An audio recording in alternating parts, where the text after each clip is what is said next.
हटिया माने जिसका डर था वही हुआ। दोस्तों खेसारी लाल यादव पार्टी में देख रहे हैं दारू पीते नजर आ रहे हैं, शराब। क्या इस वीडियो ये सच है या गलत है, सारा कुछ बताएंगे। चलिए वीडियो को स्टार्ट कर लेते हैं। जिनका मन हो सब्सक्राइब करने के लिए तो सब्सक्राइब कर दीजिए और वीडियो को लाइक कर देना। दोस्तों एक फैंस का मैंने वीडियो देखा यूट्यूब पे, लिखा है कि खेसारी लाल यादव शराब पीते हुए पकड़े गए और पवन सिंह के फैंस ने इस वीडियो को वायरल कर दिया।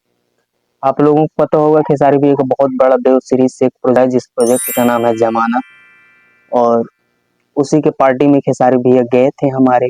और भाई लोग पार्टी में ये देखने को मिलता है जिसका हमको पूरा जीवन में उम्मीद नहीं थी कि हम ये चीज भी देखेंगे।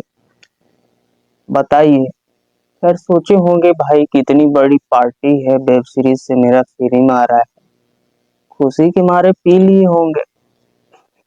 सही है ना। बाकी खेसारी भाई का एक और पोस्टर आ रहा है, जिस पोस्टर का नाम साइड स्क्रीन में देख सकते हैं। पोस्टर अच्छा नहीं है, गाना कितना अच्छा है देखते हैं। बाकी इस वीडियो में इतना ही। नमस्ते, आप लोगों को दिल से थैंक यू। और आज मैं लाइव हूँ अपने चैनल पर, नए हैं आप लोगों से, काफी दिन से मैंने बात नहीं किया तो मैं सोच रहा हूँ आया जाए लाइव। तो कमेंट्स कीजिए आज कितने टाइम लाइव, ठीक है।